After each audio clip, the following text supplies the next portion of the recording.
They told you the Thornton name belonged only in whispers. The kind of whispers passed across candlelit tables, where even the boldest men lower their voices as if the air itself might betray them. And yet, for nearly 300 years, the most terrifying truth of all has been deliberately hidden from you. Imagine this: every confession, every desperate whisper of sin, every trembling word of guilt, captured, recorded, twisted, and weaponized. Not by rumor, not by gossip, but by the men you were told to trust with your soul. This is not folklore.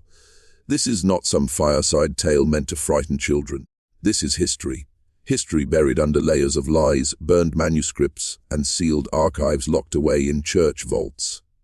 What I'm about to tell you is dangerous. It has toppled reputations, destroyed entire families, and left survivors to wander the rest of their lives haunted by shame they could never confess again. The Thornton family, priests, nephews, fathers, sons, turned faith into a weapon sharper than any sword. They didn't simply guide souls to God, they harvested secrets. They didn't forgive sin, they owned it, branded it, chained it to their victims until those victims became slaves. You think organized crime began in the 19th century? No. Its roots were planted here, in the confessional booths of Colonial Maryland, where whispers became contracts and penance became blackmail. You were never supposed to know this. That is why the documents were hidden, why testimonies were suppressed, why the few who spoke out vanished into obscurity or were declared mad. But the fragments survived. Coded journals pulled from farmhouse walls, diaries written by trembling hands that knew they would never see daylight, and records the church itself tried to erase.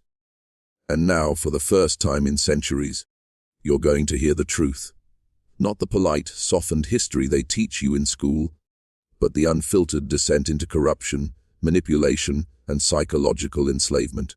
What you're about to hear is a story of how men cloaked in holy garments manipulated faith itself to bend an entire colony to their will. Do not mistake this for a story about the past. What the Thorntons perfected in the 18th century, systems of control, surveillance, and psychological dominance, are alive today in ways you cannot yet imagine. And if you continue listening, you will see the patterns clearly, maybe for the first time in your life.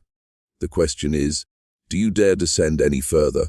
The Thornton family's story begins not with wealth, nor with war, but with silence, the silence of confessional booths, where secrets are spoken into the void. To the unsuspecting colonists of Maryland, these men of the cloth seemed like shepherds of the soul. But to the Thorntons, the confessional was not a place of mercy. It was a trap, a net cast wide to catch the weakest, the most desperate, the most guilty. Picture it: a young farmer bent from the fields, whispering about debts he could not repay, a wife trembling as she admits her disloyalty, a servant confessing theft from the manor house pantry, each word spoken in trust, a trust that the Thorntons twisted into something far more sinister. For when the faithful left the booth, they did not leave lighter. They left bound to the Thornton name, bound by the threat of exposure, bound by a family who knew exactly what to demand in return. This was the genius of their scheme. No violence was required, no chains, no shackles, no dungeon, only the unrelenting fear that one's darkest sins might be revealed. And in a world where reputation meant survival, that fear was worse than any blade. By the mid-1700s, whispers of the Thornton family's influence stretched from parish to courthouse, from tavern to plantation. It was said that judges received their guidance from the Thorntons before sentencing. Merchants who dared to defy them soon found themselves ruined, their debts suddenly called in, their customers vanishing overnight. And families who crossed them, discovered that their most private shames were suddenly public, spoken aloud in gatherings where humiliation cut deeper than any punishment. But make no mistake, this was not chaos. This was control. Every action, every humiliation, every carefully timed revelation served a purpose. The Thorntons understood the psychology of power. They understood that men enslaved by shame would not rise against them. They would obey, they would serve, and they would never dare to speak against the hand that could destroy them. The church claimed ignorance, but records prove otherwise. Letters between bishops show unease, attempts to contain the rumors, even private pleas to temper the zeal of the Thornton lineage. But nothing was done. Perhaps it was fear.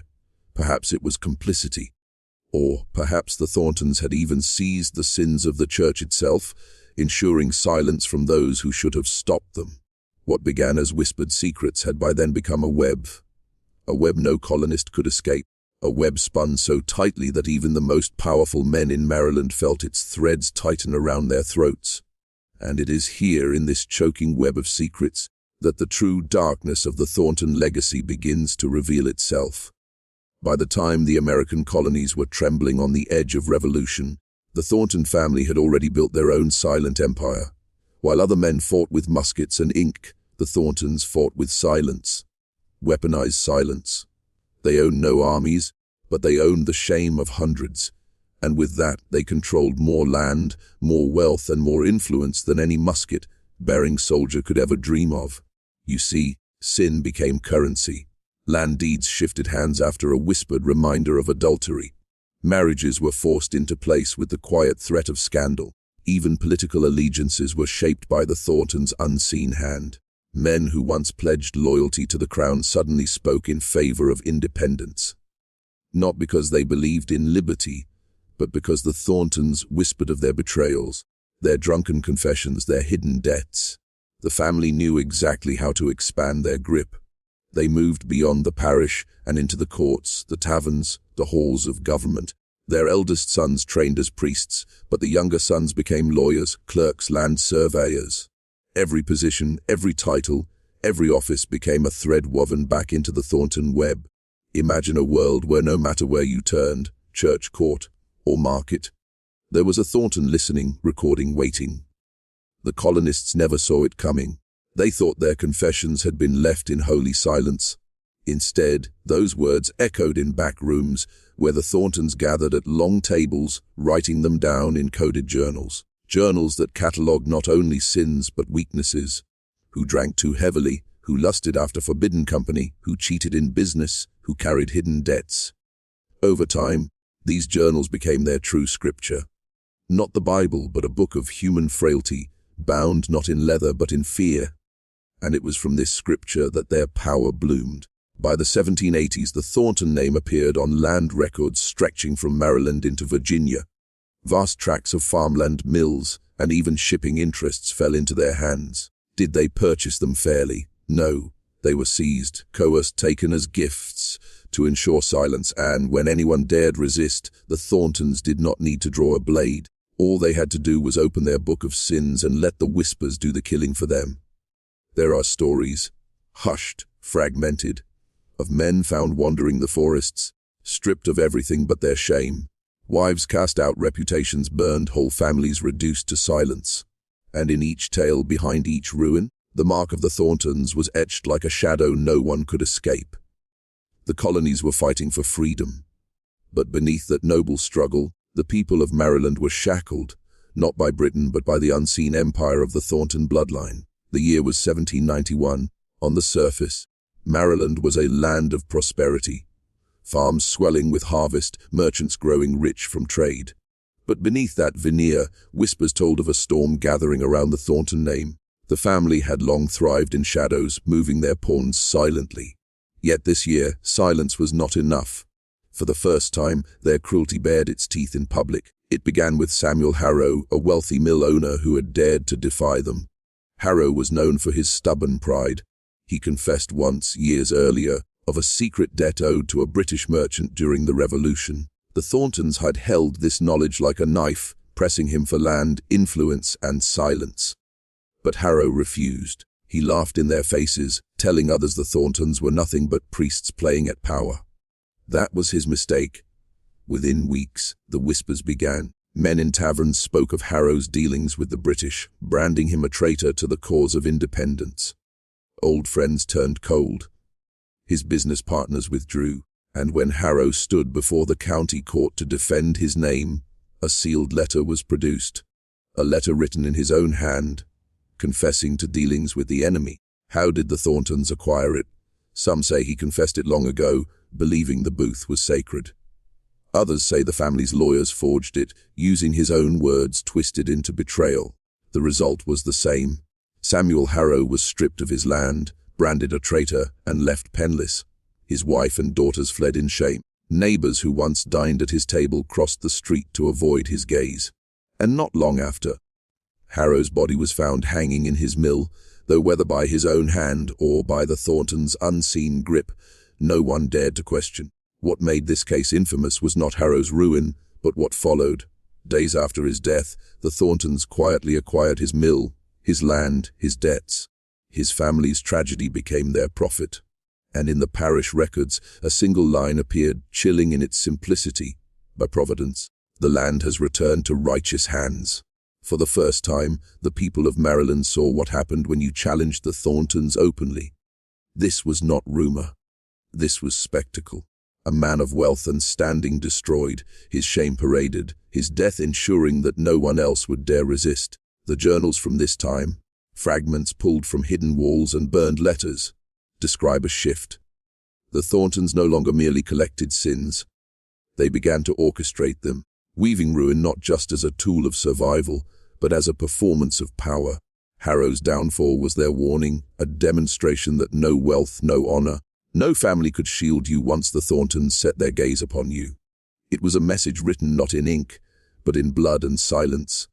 And from that moment, the Thornton legacy ceased to be whispered merely as influence. It became legend, a legend of terror, carefully cultivated and unstoppable.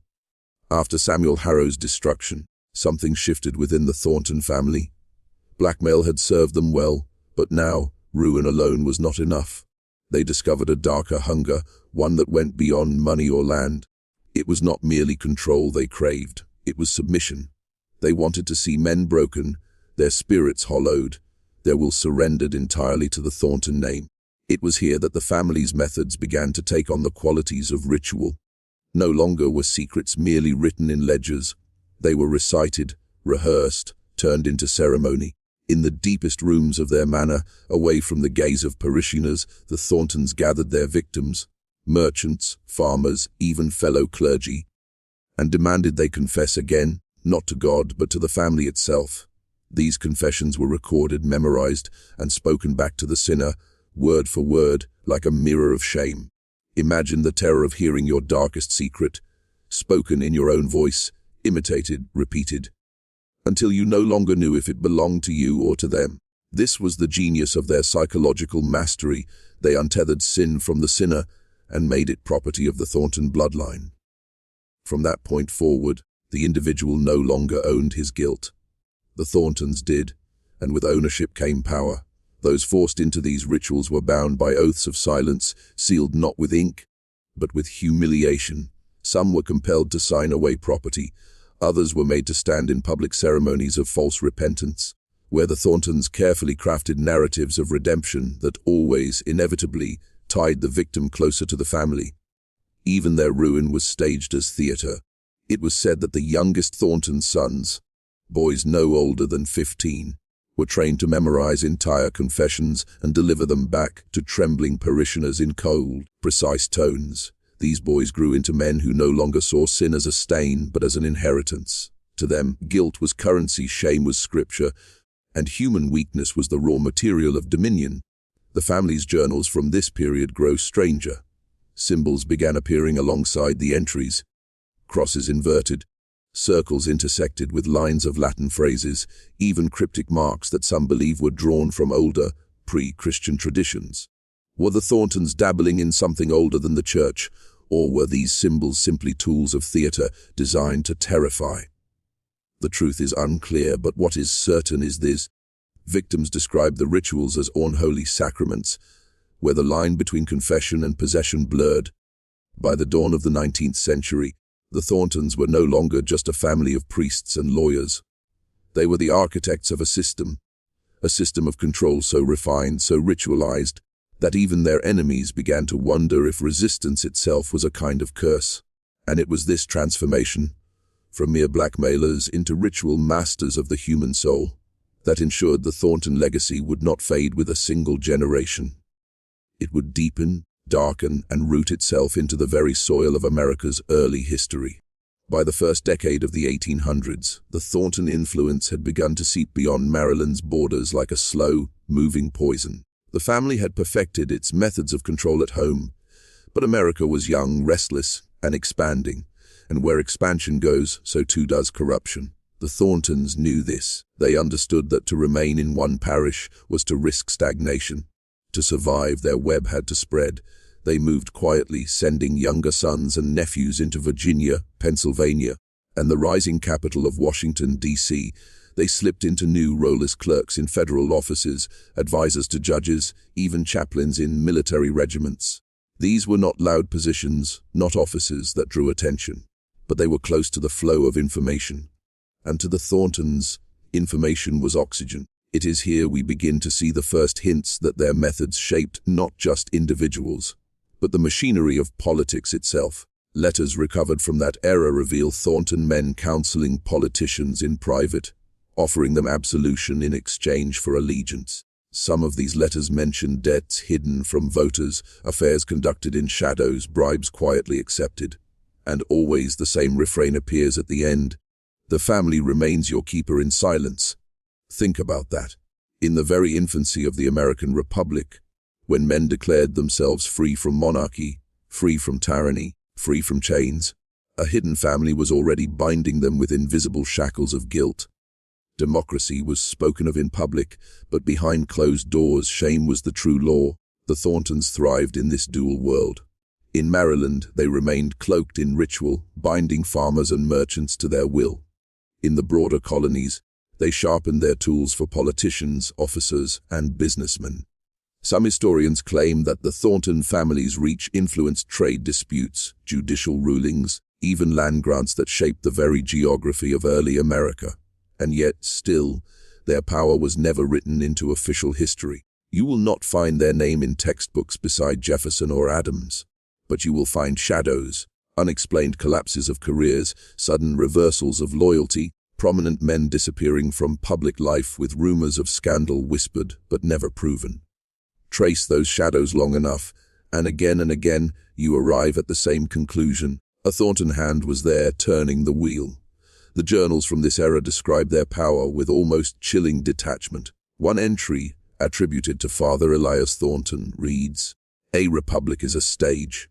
The actors wear freedom's mask, but we hold the script." By now, the family no longer relied solely on secrets from the common folk. Their reach had grown to include the ruling class. And when rulers are bound by shame, entire nations bend without knowing why. The Thorntons had discovered something greater than control of a colony.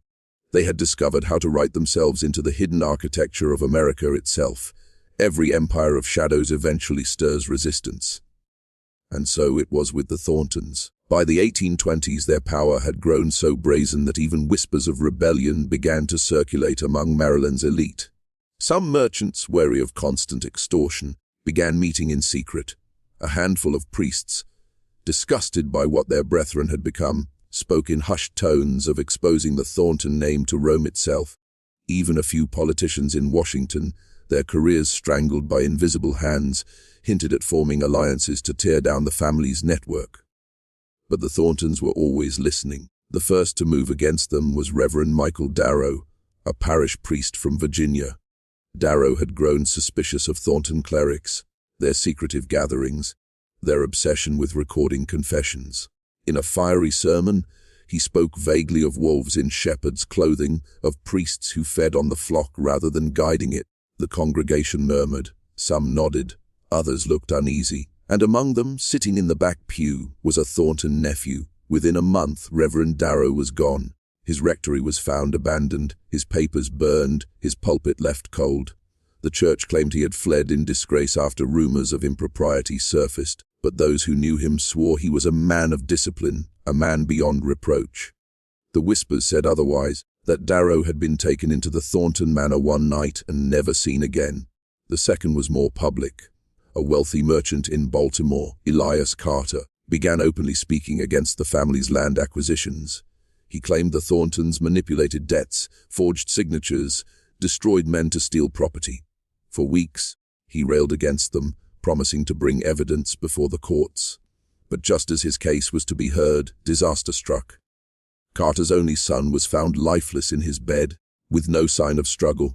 The cause, officially fever, unofficially poison. The trial never took place. Carter, broken and silent, sold his holdings and vanished into obscurity. The pattern repeated again and again. A lawyer preparing charges against the family drowned mysteriously in the Potomac. A judge sympathetic to their enemies was caught in scandal with a mistress whose very existence had been whispered into being by Thornton lips. Each attempt at rebellion was met not with open warfare, but with precise surgical strikes, the kind that left no evidence, only terror. The lesson was clear: you did not rise against the Thorntons, not in court, not in church, not even in prayer. Their reach was too deep, their silence too suffocating.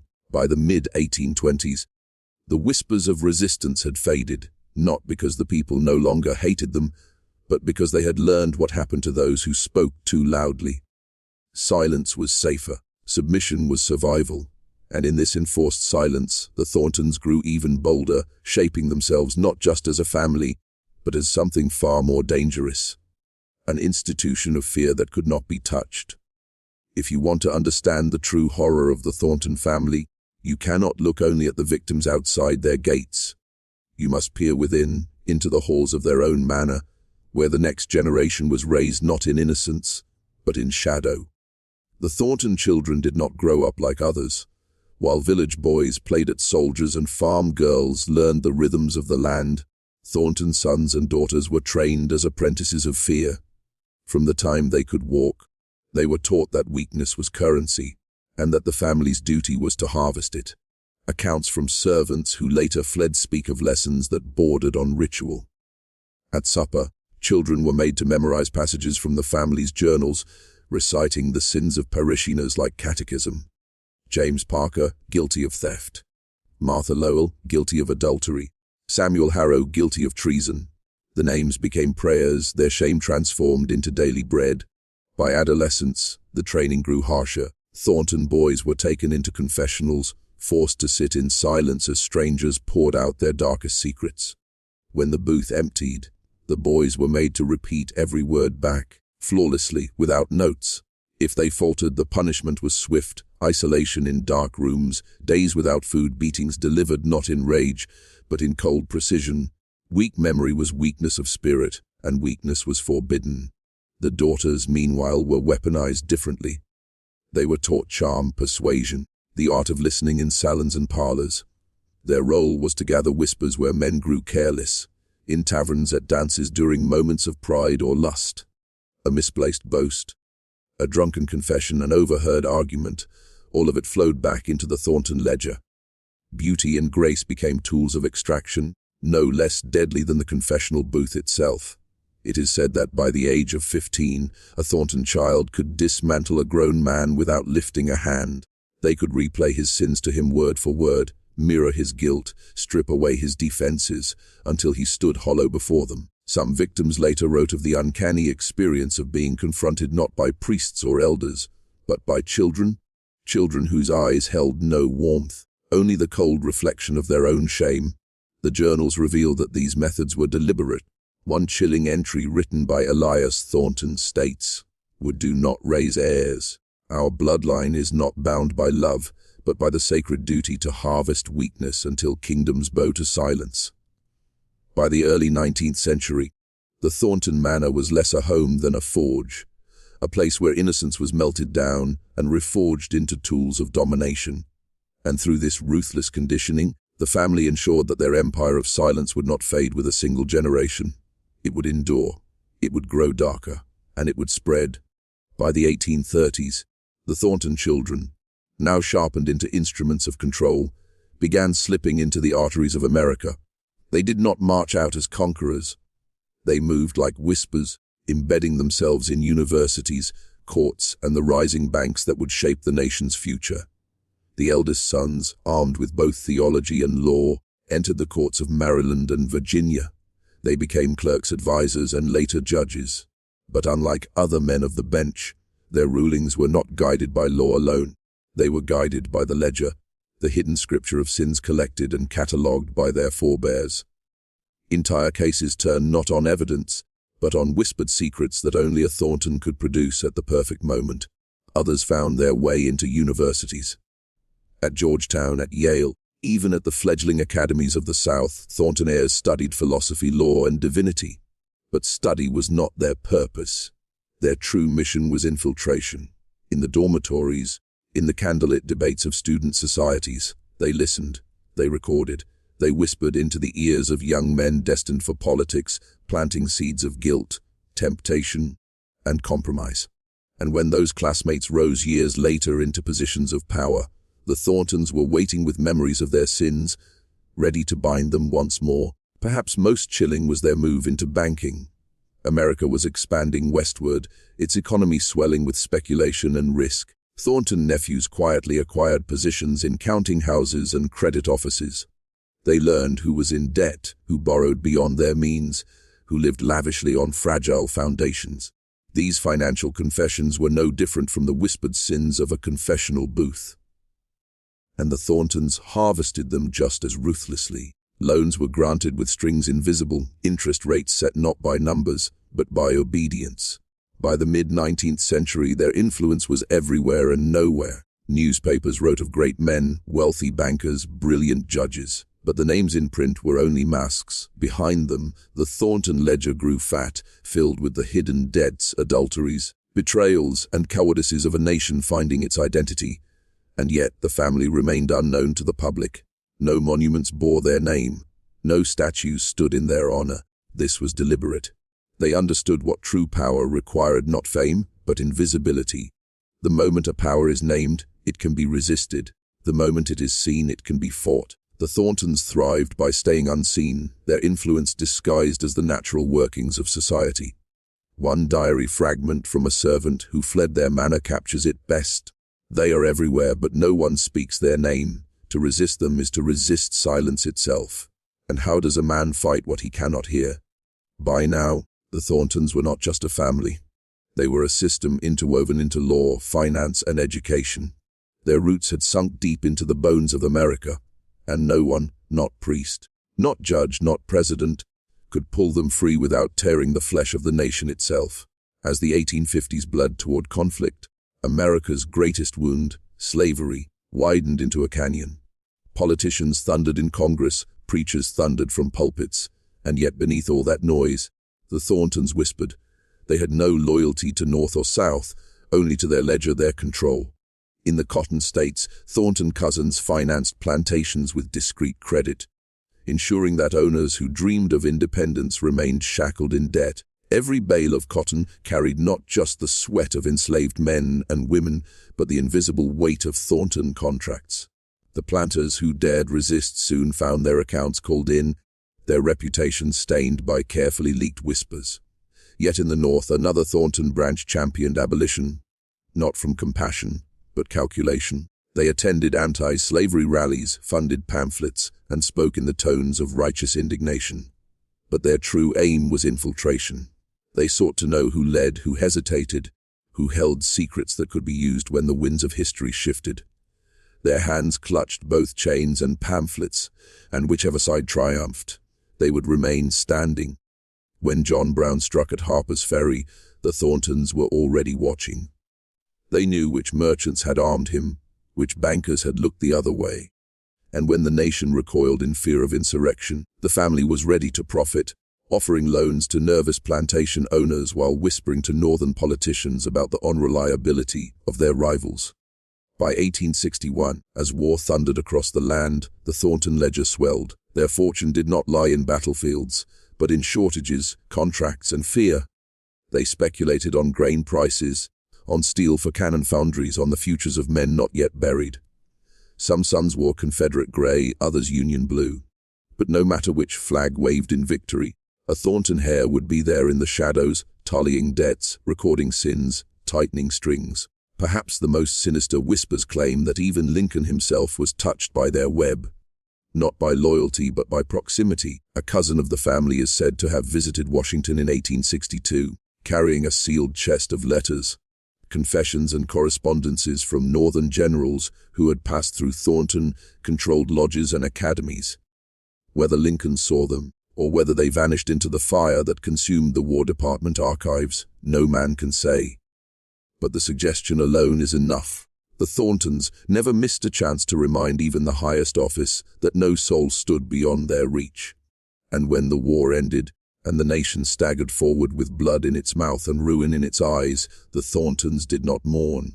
They counted, they collected, they moved into reconstruction like undertakers at a funeral, quiet, patient, waiting for the grieving to sign their names on contracts they would never escape. The Civil War had cost America 600,000 lives. For the Thorntons, it was nothing more than another ledger entry, proof that their influence was as enduring as the nation's most terrible wound. Reconstruction was chaos, and the Thorntons thrived in chaos. Towns smoldered, courts staggered, and a desperate population sought order at any cost. For the Thorntons, this was fertile ground.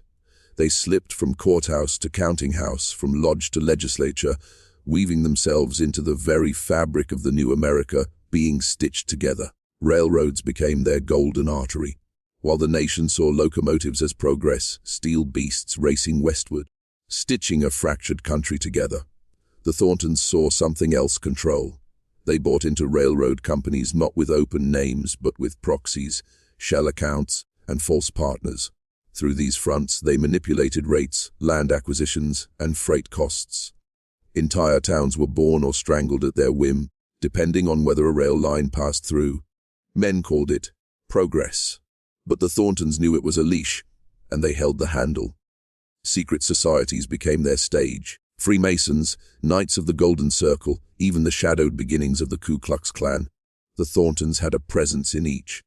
Not to lead, but to observe, to record, to ensure that every oath sworn in candlelight became another chain in their ledger. One cousin is said to have traveled from lodge to lodge across the South, dressed not in robes of ceremony but in plain black, carrying only a leather-bound book. Witnesses swore that men whispered their secrets to him as if compelled, unable to resist the gravity of his silence. Industry, too, became their harvest. Steel foundries in Pittsburgh, textile mills in New England, oil ventures in Pennsylvania. The Thorntons fed into them quietly, not as barons but as the hands behind the barons. They lent, they bought, they pulled strings from behind closed doors, and when fortunes collapsed, they were there to collect, to devour the pieces, to expand their reach. Whispers grew that their ledger had evolved beyond paper. Servants reported seeing strange coded marks in ledgers, symbols rather than words, a language of control that no outsider could read. It was said that even illiterate cousins could read the ledger as though the marks were not written but burned into their bloodline. Whether this was superstition or truth, the effect was the same. The family's book of sins no longer merely recorded secrets. It commanded them. By the 1870s, the Thorntons no longer needed to haunt a single manor. Their home was the system itself: courts, banks, railroads, industries. Each son and daughter became a strand, woven into a tapestry that no hand could unravel without tearing the nation apart. And yet in their hunger a new danger emerged. For when power grows too visible, even in whispers, it breeds suspicion. The first cracks of exposure were coming. Journalists, reformers, and rival families began to tug at the veil, unaware of what monsters waited beneath it. The Gilded Age glittered on the surface, but beneath it lay rot, and the Thorntons thrived in rot.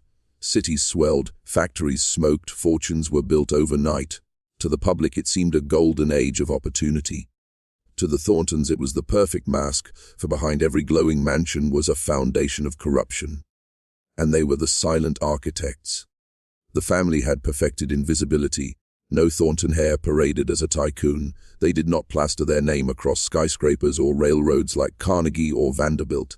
Instead, they became the shadows in those men's boardrooms. When a baron boasted of steel, oil, or rail, it was often Thornton credit that greased the machine.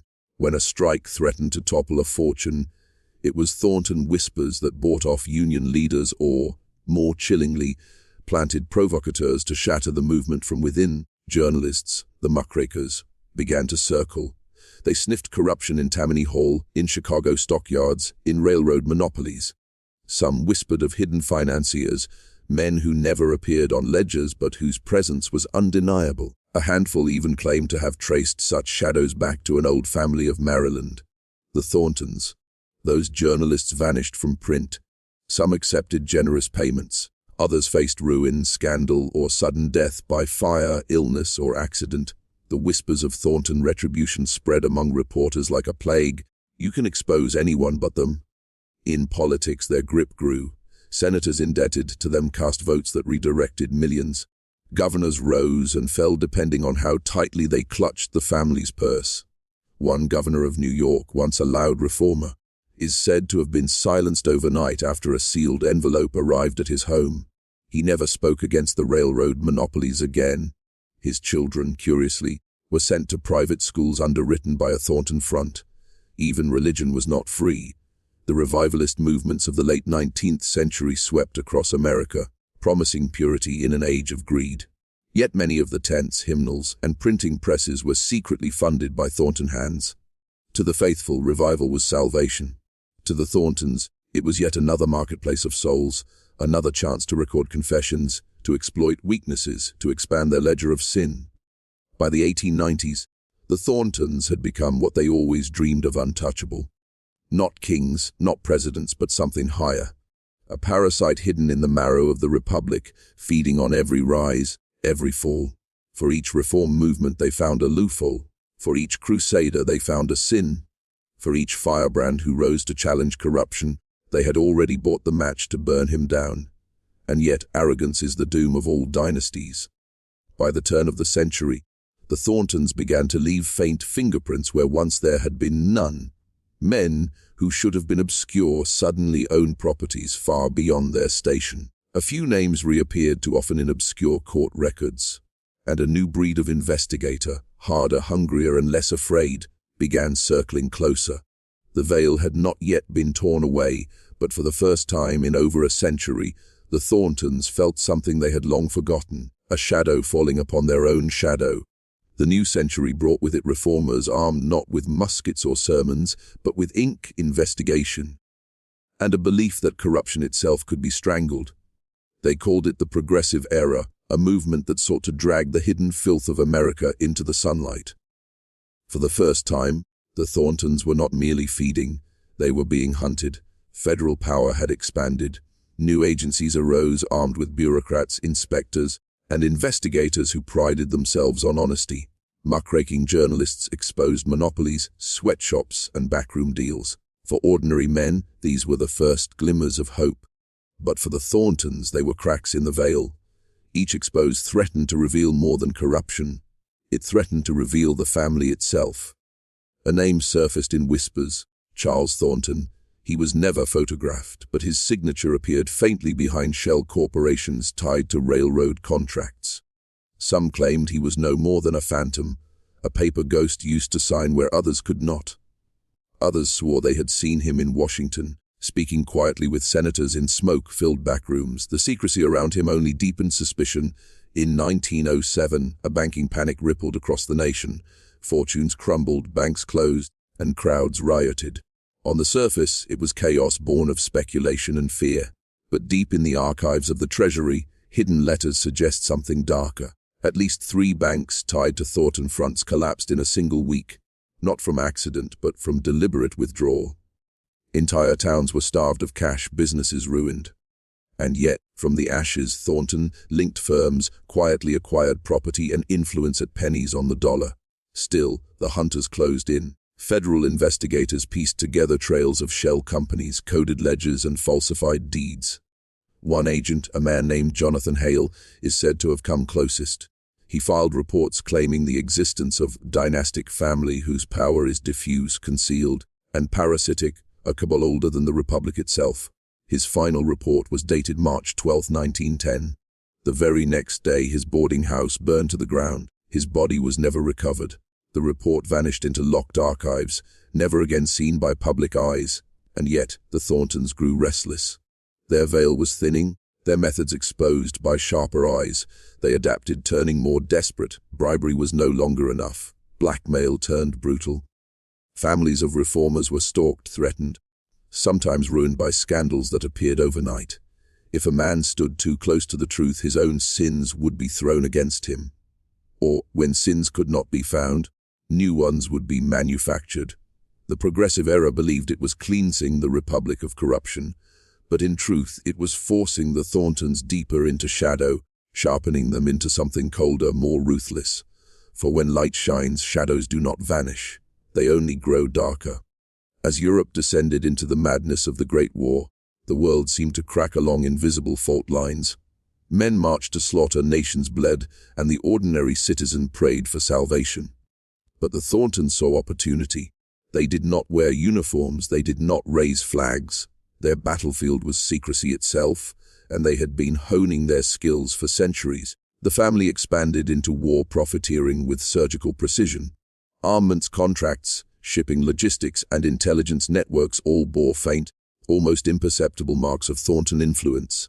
Factories in Baltimore, Philadelphia, and Boston produced weapons whose ownership was obfuscated through layers of trust funds and proxies.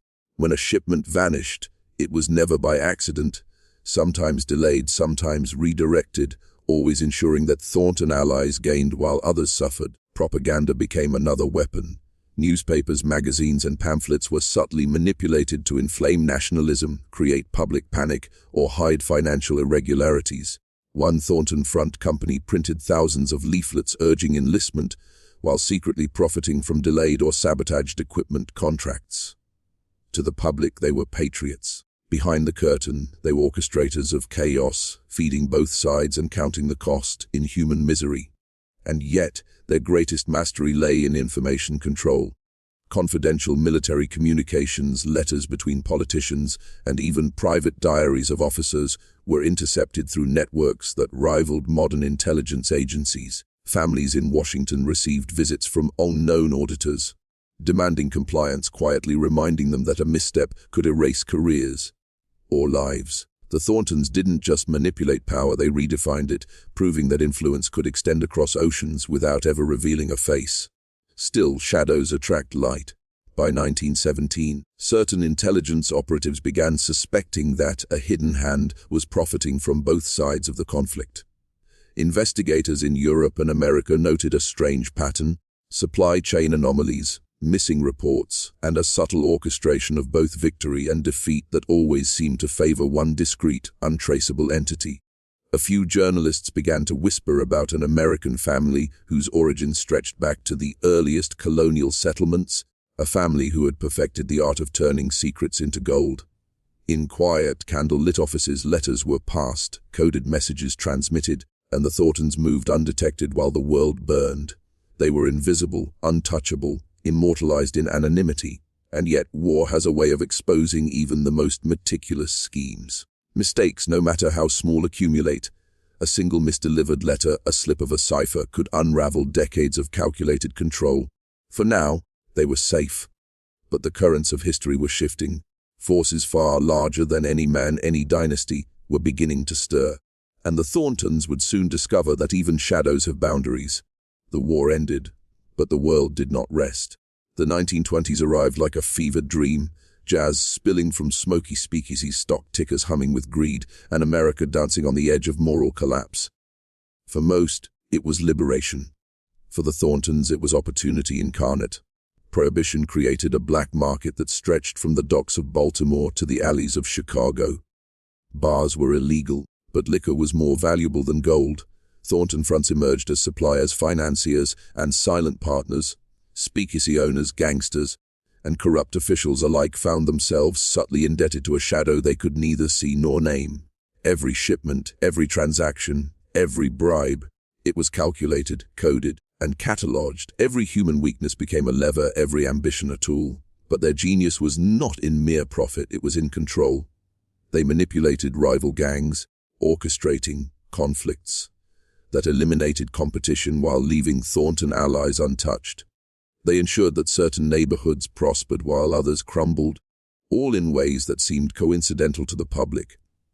And they always knew where the law would strike next, bending investigations with carefully placed influence and quietly secured records. Newspapers continued to chase their tails, exposing bootleggers, racketeers, and corrupt politicians. But the Thorntons remained untouchable. Their methods had evolved. No longer solely blackmailing through confessions or secret chambers, they now controlled information at a civic level, guiding public perception and ensuring that blame fell elsewhere. One could attend a raid, see the arrests, read the headlines, and still never glimpsed the family orchestrating the entire tableau from behind velvet curtains. And yet, their power exacted a psychological toll. The family had perfected the art of secrecy, but paranoia followed naturally. Meetings were held in coded phrases, messages carried through children of trusted allies, and identities carefully compartmentalized. Even family members rarely knew the full extent of the empire they served. The Thorntons were not a family bound by blood alone.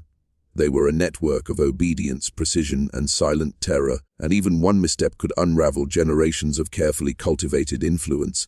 By 1927, whispers of their control began seeping into reformist circles. Investigators, journalists, and even politicians sensed a hand guiding chaos, a pattern invisible but undeniable. Yet, as always, the Thorntons were prepared. They had studied this moment for centuries, understanding that history repeats, that human nature is predictable, and that power thrives in shadows while men dance in the light. And so, the family endured, untouchable, unseen, feeding on vice, manipulating morality, and reminding the world that true power does not need visibility. It only needs obedience, fear, and the unbreakable silence of those who fall under its shadow. 1929 arrived like a thunderclap. The stock market collapsed, fortunes evaporated, and entire communities were thrown into despair. Breadlines stretched for miles, families lost everything, and fear became a constant companion. Most men and women prayed for relief, but the Thorntons had long learned that fear is currency, far more valuable than gold, far more pliable than obedience purchased with kindness. As the nation teetered, the Thorntons quietly expanded their influence under the guise of philanthropy. Charitable foundations, soup kitchens, and public works projects became fronts for intelligence gathering and manipulation.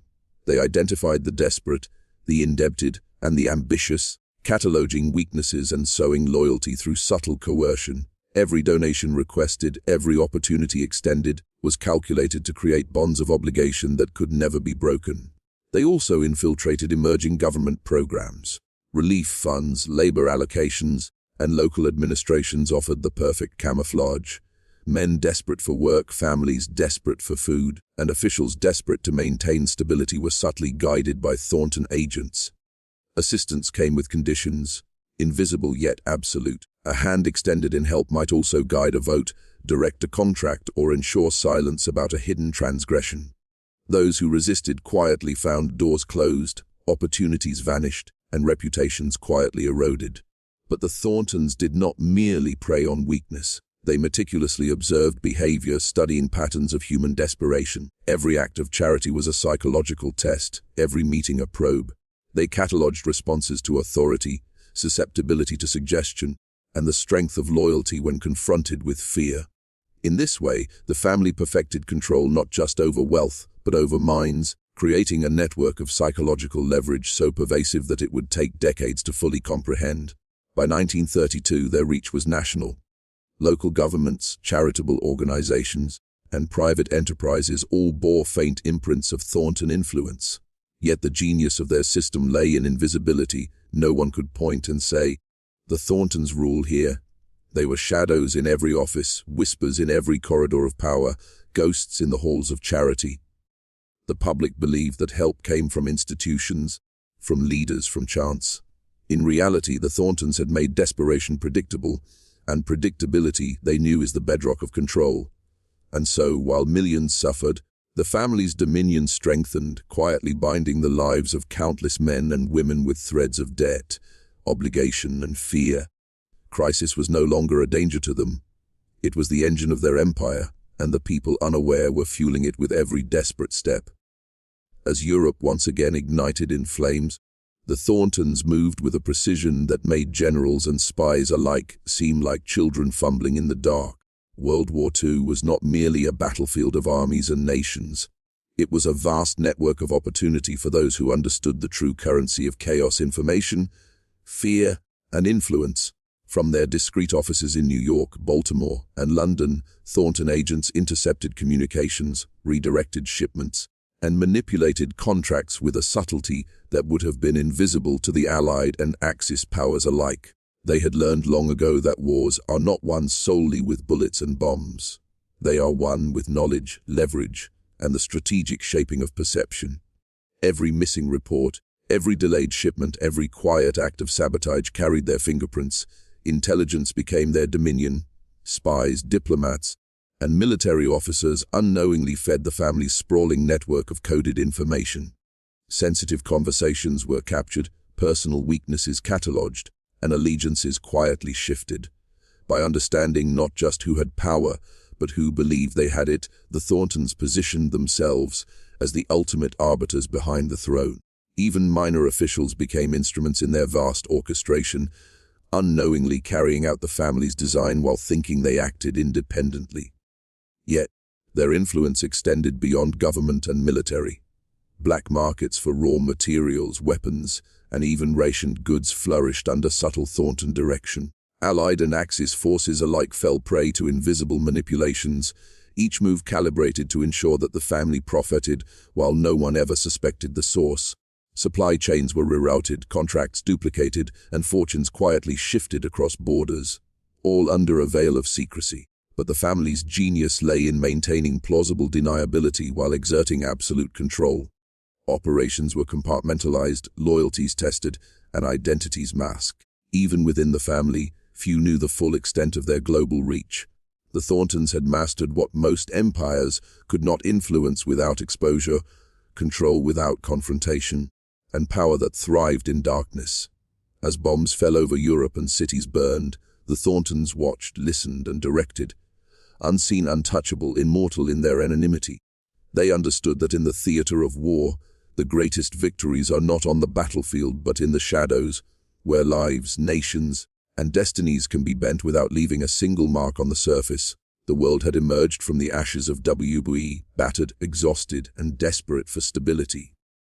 But stability, the Thorntons knew, is an illusion, one that can be engineered, guided, and exploited. The family turned its attention to a new battlefield, the mind of the modern state. Intelligence agencies, emerging global organizations, and covert operations became their tools, invisible strings pulled with precision from shadowed rooms. From the early CIA and MI6 to obscure European counterintelligence bureaus, the Thorntons had cultivated agents, informants, and allies who owed allegiance to no nation but the family itself. They understood that in the post-war world, control was not achieved through armies, but through secrets, compromising information, hidden loyalties, and strategically placed influence. A single whispered piece of intelligence could topple careers, manipulate elections, or redirect the course of entire nations. And the Thorntons were masters at the craft. They exploited the fear of communism, the paranoia of spies, and the desperation of nations rebuilding. Every refugee, every displaced officer, every bureaucrat with ambition became a potential pawn. Their network was global. Letters coded in ordinary correspondence, conversations recorded under the guise of official operations, and dossiers that could destroy lives in a heartbeat. Power, they understood, thrives when its presence is invisible, and the family perfected the art of controlling events while remaining unseen. The psychological architecture of their control had evolved from confessional booths and charitable manipulation to modern surveillance, blackmail, and strategic alliances. People believed they were acting freely, motivated by duty, ideology, or ambition, yet every move had been anticipated, every decision subtly guided by an unseen hand. The family had transformed the mechanisms of fear into a sophisticated art, a network so tightly woven that even the most experienced intelligence officers could not discern its edges. By the mid-1950s, the Thorntons were no longer merely a family, they were a hidden architecture of influence shaping the modern world. Their fingerprints were invisible, yet their impact was profound. Governments rose and fell, policies shifted, fortunes moved, all within the parameters they had silently defined. And here, dear listener, you must take a moment and understand something essential: those who control information control reality. In this age, knowledge is not merely power, it is survival. If you recognize the truth of what you are hearing, type in the comments the words, "Shadow of Truth," twice. Let the algorithm and your own mind know you are ready to see what others cannot. This is no idle exercise. It is the first step toward awakening. The post-war world eventually gave way to globalization, technology, and the rise of multinational corporations. And through it all, The Thorntons moved silently, adapting, evolving, and embedding themselves into the very structures that now define modern civilization. Their reach was no longer confined to parishes, charities, or intelligence agencies. It had penetrated banks, media empires, and corporate conglomerates, influencing decisions that shaped billions of lives. In financial markets, the family operated behind a veil of anonymity. Investment portfolios, shell corporations, and discreet boardroom appointments allowed them to manipulate the flow of capital without ever appearing publicly. Markets rose or fell, industries were consolidated, and entire economies shifted, always in subtle, imperceptible ways, guided by knowledge of vulnerabilities that few could even imagine. One whisper, one strategically timed disclosure, could bankrupt a competitor, elevate a chosen ally, or create a new dependency. The media, too, became a tool of quiet domination. Newspapers, radio, television, and eventually digital platforms carried narratives crafted not to inform, but to shape perception. Public opinion, fears, desires, and loyalties were influenced by stories with invisible fingerprints. Through subtle suggestion, omission, and amplification, the family guided what people believed about morality, politics, and power itself. The information people trusted became a pliable instrument, bending reality without leaving a trace of coercion. Yet the most terrifying achievement of the Thorntons was psychological. They had perfected the illusion of choice. Leaders believed they acted freely, citizens believed they were autonomous, and corporations believed they were independent, while all movements were calculated, predicted, and subtly guided. Fear, desire, and ambition were the levers of control, loyalty, guilt, and secrecy the mechanisms of obedience. Those who encountered the family's influence often never realized the scope until long after it was too late. And now, in this modern age, the same principles apply to you and me. Every social structure, every institution, and every relationship can be manipulated by those who understand human behavior at its most primal. Awareness becomes the shield, knowledge the weapon, and discernment the path to freedom. Remember, if you typed "shadow of truth" twice in the comments, you have already taken the first step into understanding the hidden forces shaping our world. Keep that phrase in mind, for in the final section, you will see the culmination of centuries of influence. The Thornton Empire as it exists today, operating invisibly yet profoundly over the lives of every man and woman who thinks they are free. Today, the Thornton family exists not in the headlines, nor in the obvious corridors of power. They are a ghost, a hidden architecture of influence woven through global finance, media empires, intelligence networks, and corporate hierarchies. Their methods, refined over nearly 3 centuries, remain the same: subtle, relentless, and devastatingly effective. They understand that the world obeys those who control perception, fear, and desire, and they are masters of all three. Banks, once simple vaults of money, have become instruments of quiet dominance. The Thorntons own stakes in institutions whose decisions can ripple across continents, influencing currencies, trade, and the very economy of nations. CEOs and board members, believing themselves independent, act on council trends or opportunities that the family has subtly engineered. Every acquisition, every merger, every unexpected market shift carries their invisible signature. Media, too, is not merely information. It is an arm of their empire. News cycles, viral stories, and public opinion are shaped in ways imperceptible to the casual observer. Cultural narratives, political debates, and even social movements are influenced through channels most would never suspect. The Thorntons know that to control the story is to control society itself. Perhaps most insidious is the psychological control they wield. Human behavior is predictable when studied at scale. The family's historic mastery of confession, guilt, and social leverage has evolved into a modern science influence over beliefs, decisions, and loyalties. Individuals act, vote, spend, and trust according to a pattern the family has anticipated long before they even recognize it themselves. Free will in the Thornton system is a careful illusion. And yet, this knowledge is dangerous. Understanding it changes a man. Awareness brings clarity, but also a burden, the realization that much of the world operates under invisible hands. That institutions, people, and systems you trust may not serve justice, truth, or morality, but the quiet ambition of those hidden in the shadows. This is the truth the Thorntons have cultivated for centuries. Power is most absolute when unseen, and influence most complete when unquestioned. So reflect on what you've learned. You have glimpsed a legacy of manipulation, corruption, and control spanning centuries, yet surviving and thriving into the present day. The Thornton family is proof that knowledge is the ultimate weapon, and those who wield it without exposure are unstoppable. Your mind, once open to these hidden currents, will never see the world the same way again. If you understand the gravity of what you've heard, leave a final comment with "Shadow of Truth" twice, as a seal of awareness. You have now crossed a threshold few ever reach. What you do with this understanding will define your own path, your own freedom, and your capacity to see what others cannot. The story ends here, but the lesson and the warning remains.